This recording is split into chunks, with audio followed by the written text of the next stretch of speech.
What's up, guys? This is Shantan, and welcome to another episode of the iherng podcast. And today we will answer a question from email. This is from Hardy. Hi, Sean. I would like to get your opinion on rent versus buy a house when you have cash. I'm in a dilemma since recently my uncle wanted to sponsor me a landed house for my own stay. Wow.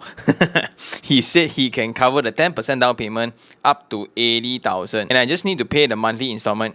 He told me to look for a comfortable landed house at 700 to 800,000 range, which will put me at 3,500 to 4,500 in monthly installments. However, this means that I need to spend more than half of my salary to pay, and I'm not ready yet. Although it's quite tempting since I'm renting Residency Pandamas Ampang for 900 square feet, it's a huge change in comfort. I'm a client of the company as you are, and I was advised to get investment properties first before buying to stay. And my plan was to use passive income from this property to pay monthly installments of my future landed home. I really like this plan as I did not have to sacrifice my lifestyle just to pay for a house, although it means I can only buy my home when I'm in my 40s. If I were to buy a landed home now, I can't invest in property in the future since DSR will burst. But it will be really great to own a landed home now to have that extra space for my kid. Plus, uncle won't sponsor if I'm buying for investment. Here are my details. I'm 32 years old, married, and blessed with a 2-year-old. We are staying in Ampang. I have an income of 6,500 and emergency fund in ASB of 50,000. For one investment property with negative cash flow of 400, which is a property I bought in 2016, just repeat lately. I was thinking of selling this property, got no other debt. Wife also working. Income is 4,000 too. She got her own car loan, etc. Basically, we pay for our own expenses with me taking over most of the daily expenses, groceries, bills, and etc.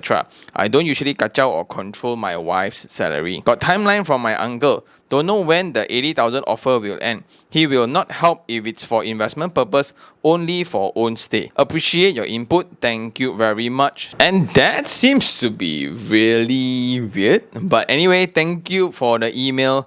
And let's kind of dissect a little bit lah. The whole email revolves around this 80,000 which an uncle is going to sponsor Hardy over here if he gets a landed home. So the dilemma here is the monthly installment after getting the home, which is going to affect his lifestyle, and it might affect his chances in investing other properties because his DSR kind of burst. But then with a landed home, you will have extra space, you will have more space for the kid because he has a 2-year-old with the wife. So what's my take? So first of all, right, what's the agenda of the uncle? If it's just a gift like that, why 80,000 to begin with?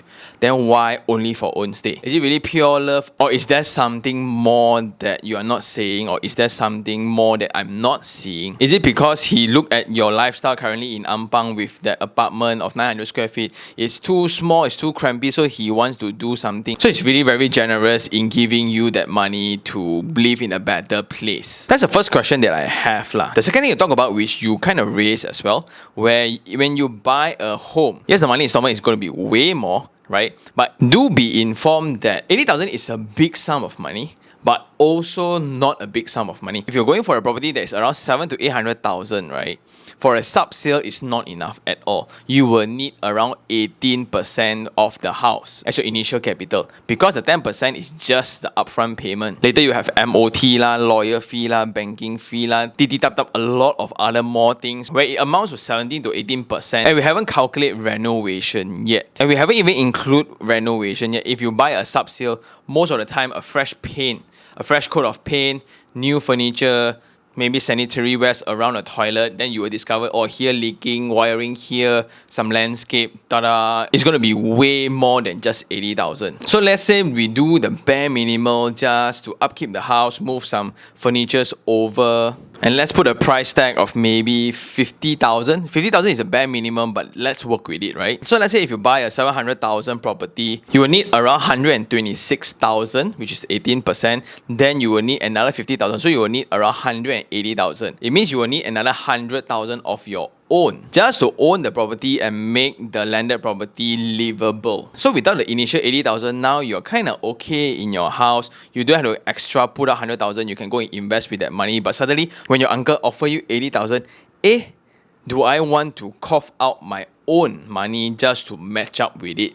And for those who don't understand his statement of DSR burst, so I just linked up the financial series that I made with Miss Rina, where we kind of spoke about how to calculate your own affordability, your own debt service ratio, on how much loan are you eligible in applying at what stage of income. There's a guideline where our central bank, Bank Negara, will look at whenever you apply for a loan. If it's beyond a certain threshold of percentage of your income, they will not approve to the application of your loan. So if Hardy here were to buy the property, immediately there will be 700,000 in his name in the secrets report. If he wants to invest more in the future, then it will be a hurdle because this ties up the entire DSR. And the concept he spoke about, the property investment thing, the positive cash flow from the investment properties can actually cover beyond the installment. Then you have surplus, and they use that surplus to pay for the installment of the home that they stay. So this must be a far capital client also, because that is what they really promote. Currently, you are renting a place in Ampang and you have a property with just VP, then every month you need to pay up 400 to cover the difference between the rental collected and your installment, right? And you kind of say that you want to dispose this property as well. With every month paying 400, right, it's not necessarily bad. Of course, the most ideal situation of property investment is when the rental can actually cover beyond the monthly installment that we need to pay the bank. That would be the ideal situation, right? And every year the rental keeps increasing and the interest that we pay to the bank get reduced and reduced and reduced, and we build equity in the property. That's the ideal game plan. But by only paying 400, you get to still build equity, right? Something to consider is the fees of disposal. So if you want to really sell the property, do take note on the amount you owe the bank versus the market value of the property. Because you only got the keys in 2019, until now it's around 2 to 3 years time. How is the market price like? I would suggest to do homework on what's the market price today, what's the total amount you still owe to the bank before you make any decisions. Because actually paying 400 for a property, to me, it's really acceptable. That's how I think is for the next tenant, maybe a fresh coat of paint or a fresh TV cabinet or a fresh something else. Then I can slowly revise the rental rates instead of just selling it. So that's just something to point out. So that's just my school of thought. Not necessarily it's right for you, but just something to take note. And you also shared that your income is 6,500, your wife is 4,500, so a total household income is 11,000. And you need to pay around 3,000 to 4,000 in terms of money installment for a landed property. So part of the reason you don't want the landed property is because of the lifestyle. So suddenly, if I were to buy the property, I'll be cash poor because I think you're going to cover it all by yourself, which is very good as a man of the family, right? Now you're left 3,000 plus. We haven't deduct car yet. We haven't deduct insurance yet. We haven't deduct all the leceh one things yet. And this reminds me of that very old school example in Rich Dad Poor Dad. How do we categorize what's an asset, what's a liability? In his book, he wrote that assets are things that will put money into our bank account every month. And liability is the reverse, where they take out money from us every month. So in this situation, there are two ways to go about it. So let's say if you were to go along and take that offer of 80,000, you need to cough out 100 over 1,000 just to complete ownership process and the renovation to make it bare minimal and move in. And there's no confirmation that you will find the right house just yet. Just assume that you have lah. Every month you're left with a bare minimum, and you'll be in this state where you don't have any more disposable income. So every revision of the OPR, you will be kanjong also. Like now they increase 0.25, the money installment goes up by maybe 100 to 200, right? It affects you, especially when the disposable income left is around a few $100. So let's say if one cousin wedding or one cousin got new baby or celebration here, some family emergencies or whatsoever, it's going to be very, very stressful. Then are these concerns worth the extra space that you don't actually need? Because sometimes as a father, I also understand like my kid would enjoy more space or whatsoever. What if there's another lockdown? Especially after the lockdown situation, many people would just highlight the importance of having space around the house. Yes, no one foreseen it coming, especially for those who live in a high rise, right? What for I pay all the maintenance when I can only see, can't even use the pool. But now things has changed, and do you think that there will be another form of disease? There will be another lockdown? Personally, I do not. I don't think it's going to happen again. So for the 2-year-old kid, does he or she need more space? Like specifically 1,500 square feet more? If I can afford for sure, I will provide to my utmost ability, right? If I can afford, of course. But that's not the situation that we are discussing right now, right? Then the other side, so you're now paying rent. You have a property which is taking up 400 ringgit. You kind of have an emergency fund. Your household income is pretty solid. And now you are in this same group like me where you're exposed to a lot of different deals right now. And you understand the concept of buying investment properties and to build equity. And as time comes, you will be wealthier. But the setback is you will lose this offer of 80,000. In my opinion, this 80,000 is not yours to begin with, right? Of course, the narration will be like if you were to buy a landed property, you're going to make more in terms of capital appreciation. But who can guarantee that in the future? Because last time,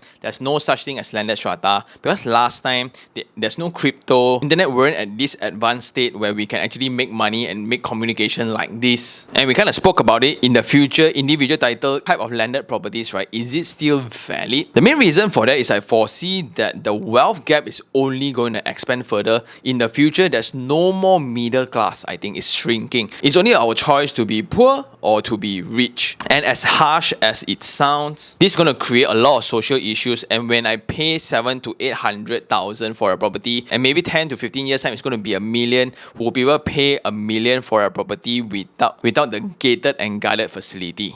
I don't know. Of course, the price is not going to just tenggelam, it's not going to just collapse out of nowhere. But all I'm saying is that the capital appreciation is not going to be as good as the 80s where they can double or triple the value. I don't think so for our era already. So in conclusion, the deal breaker here will be the ambition of yours. If your goal is to just buy one home, and host your family and focus on your career or business and accept the fact that for the short term of 5 to 10 years time, you gotta really save up, you gotta be really tight in your financial controls. Because suddenly if anything happen, right, for that month, there will be a shortage of funds. And every month you will only focus on paying the monthly installment of 3 to 4,000 bucks and hopefully the house prices increase, where nobody can actually promise. But on the other side is if you choose to have the mindset of this is not the only property I'm going to have, my first property is not my only property, I'm going to have investment properties that will build my equity. It's fine that I'm currently renting. 10 years from now, let's say when your kid is